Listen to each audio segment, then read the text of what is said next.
एक सिंपल सा सवाल, क्या आप फ़ोन यूज़ किए बगैर 30 मिनट्स तक के लिए बैठ सकते हो? अगर जवाब ना है, तो आप ये चीज़ मान लीजिए कि आप फ़ोन को यूज़ नहीं कर रहे, फ़ोन आपको यूज़ कर रहा है। हम सोचते हैं मोबाइल सिर्फ़ एंटरटेनमेंट का सोर्स है, लेकिन ऐसा नहीं है। आपका फ़ोन आपके ब्रेन को चेंज कर रहा है।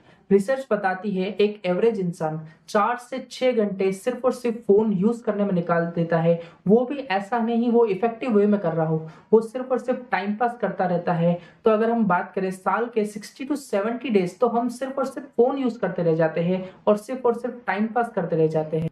और उससे भी डेंजरस बात कि जब भी कोई नोटिफ़िकेशन आता है, जब आप नोटिफ़िकेशन चेक करते हो, तो अब आपके माइंड में एक डोपामाइन रिलीज़ होता है। अगर हम बात करें डोपामाइन क्या है?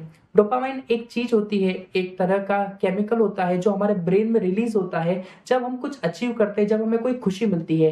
पहले ये हमें मिलता था जब हम कुछ मेहनत करके कुछ अचीव कर रहे हैं, लेकिन आज के दिनों में अगर हम बात करें डोपामाइन की, तो ये हम जैसे रील्स स्क्रॉल करते हैं, यूट्यूब शॉर्ट्स देखते हैं, फालतू का बातें करते हैं, टाइम पास करते हैं, तो उसी में हमें खुशी मिलने लग जाती है।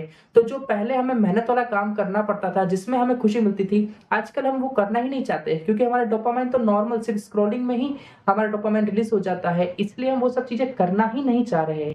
और साथ ही में ये जब चीज़ें डेली होने लग जाती है, तो ब्रेन हमारा एडिक्टेड हो जाता है उस डोपामाइन रिलीज़ होने की वजह से और साथ में हमें मोबाइल चलाना बहुत अच्छा लगने लग जाता है। हमारा जो काम होता है हम वो पूरा नहीं करते, सिर्फ़ और सिर्फ़ फ़ोन चलाते रहते हैं। रिसर्च ये भी कहती है जब आप एक बार डिस्ट्रैक्ट होते हो, तो वापस से फ़ोकस आने में आपको 20 से 25 मिनट लग जाते हैं, यानी एक नोटिफ़िकेशन आधा घंटे का नुकसान।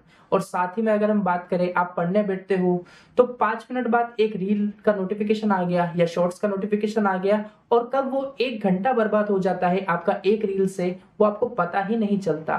तो आप एक तरह से मान सकते हो पहले के टाइम पे जब आप 1 घंटा फ़ोकस करके पढ़ाई कर पाते थे, आज वो आप 10 मिनट भी सही से बैठ नहीं पाते हो, सिर्फ़ और सिर्फ़ मोबाइल की वजह से।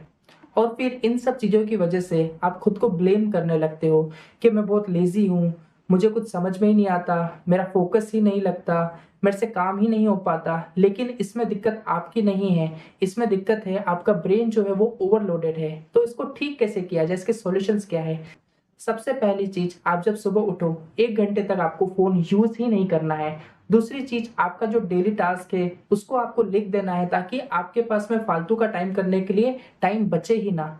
तीसरी चीज़ आप जब भी पढ़ाई करने बैठो या कुछ भी टास्क करो तो आप आपका फ़ोन दूसरे रूम में या आपसे दूर रखिए। आपको ऐसा कोई अर्जेंट कॉल नहीं आने वाला है जिससे लंका लुट जाएगी या कुछ भी हो जाएगा। तो आपको अपने फ़ोन को आपके पास में नहीं रखना है। ऐप्स पर आप टाइमर लगा सकते हो ताकि आपका जो है टाइम लिमिट सेट होगी तो आप उस हिसाब से देख पाओगे कि आप कितना यूज़ कर रहे हो फ़ोन को। और साथ ही में आप कुछ थोड़े बोरिंग काम करो। अगर बोरिंग काम करोगे और उससे कुछ अचीव करोगे तब जब आपका डोपामाइन रिलीज़ होगा तब आपको रियलिटी में अच्छा भी लगेगा। वो आपके लिए भी अच्छा रहेगा, आपके फ्यूचर के लिए भी अच्छा रहेगा। अदरवाइज़ एक दिन ऐसा आएगा जब रियल में आप आपके फ़ोन को कंट्रोल नहीं करोगे, आपका फ़ोन आपको कंट्रोल करने लगेगा। तो अगर आपको इसी टाइप की वीडियोज़ पसंद है, तो मेरी वीडियो को लाइक कर दीजिएगा और मेरे चैनल को सब्सक्राइब कर दीजिएगा।